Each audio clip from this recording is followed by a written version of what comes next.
Hey Eagles, I am going to give you the instructional video for the Continue the Line collage. I am coming to you live with Miss Gwine's class. They are in 2nd grade. They're going to be doing this project along with us. So for this project, you just need a piece of free draw paper. This is copy paper. You can get a whole pack of it from Walmart for about $4. Any random magazine, a pencil, pair of scissors, and a glue stick. For this project, we're going to use a glue stick because it's easier.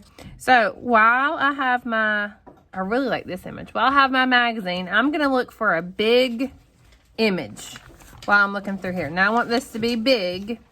I really might use that watermelon. I'm looking. Sometimes it helps if you turn it upside down so you're not just sitting here looking through a bunch of things. I kind of like that lobster too. But for this project, I'm going to try this watermelon right here on the front.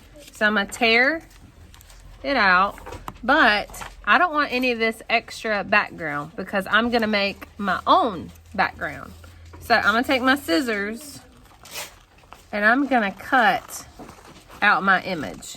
So since we're using free draw paper, and free draw paper is so big, you want your image to be big, because if I would have selected, let me pull this over here. Like if I would have selected maybe this little bitty tiny candle, then I'm gonna have to fill up this whole entire free draw paper with a background, and I don't want to do that. So you want to try to find a big image. Sometimes if you look on pet food ads, I know that sounds weird, but they have big pictures of dogs or cats, and that's normally my go-to for some of my students. So this is called Continue the Line collage. So I have cut out this watermelon. Now I'm going to figure out how I want this watermelon. It's actually a cake shaped like a watermelon. But I'm going to figure out how I want this to go on my page. Since I've got this hard line right here, I'm going to put it right there. Now I'm going to flip it over and I'm going to put my glue on the back. If you can't find a really big image, you could do a couple smaller images if you would like. But I bet if you look, you can find one. You can find a big one. All right, so I've glued down my watermelon, right, on my piece of paper. Now I'm going to use my pencil and some dry media. Dry media for me is Twistables, color pencils, markers. You can even probably try to use some oil pastels on there too.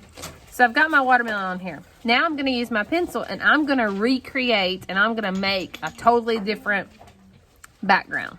So maybe, since watermelon typically does not levitate, doesn't float in the middle of the air, it kind of sits on something, I'm going to try to put it sitting on a table. Now, for this project, Miss Gwine's class, you still with me? Yeah. Yes. For this project, you could do a realistic, or you could do something made up. Meaning, maybe instead of my watermelon sitting on a table, I could have, let's have my table come down a little bit more right there. Maybe instead of my watermelon sitting on a table, I can have my watermelon on the top of a mountain. Does watermelon really sit on top of a mountain? No. But this is my artwork, right? Yeah. So I could have my watermelon sitting on top of a mountain. Or it could be the top of the mountain. Or if you found a picture of a boat, you could draw a boat on top of a mountain, or however you want to do that. So I'm just going to use my pencil, and then I'm going to add my dry media, and I'm going to add in a totally different background for my image. This is called Continue the Line collage. This is a great beginner project for students before they start collage, because you're just working with single images and recreating.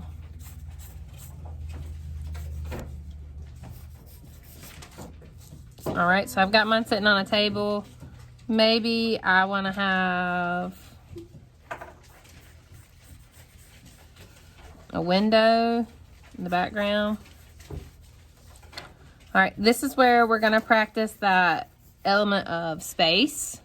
This is where we're gonna practice what comes in the front, what's in the middle, and what's in the background. So if you start with your one piece and you get that filled in, and then maybe as you're flipping through, maybe I found some other images that I want to use, then I could add those in. All right? How we doing, Miss Glon's class? Good. We finding images? Yes. Now, I reminded Miss Glon's class, we are going to use glue stick for this project because sometimes, especially since we're using free draw paper and it's kind of thin, sometimes if we use that liquid glue, we get a little glue happy. Don't we, glue Princess and Queen over here? So we just want to use a little bit of that glue stick. So I'm just going to continue to add my background. Let me pull it down here a little bit more. I'm kind of liking how I like with the graphite in the back and just my color coming from my watermelon, but I can certainly get my bucket and add in some color as well. So this is a great fun project that you can try at home. And if you do not have old magazines, try looking through like old books, or sometimes even newspapers will have ads in them, and those would work as well. Can't wait to see what you make.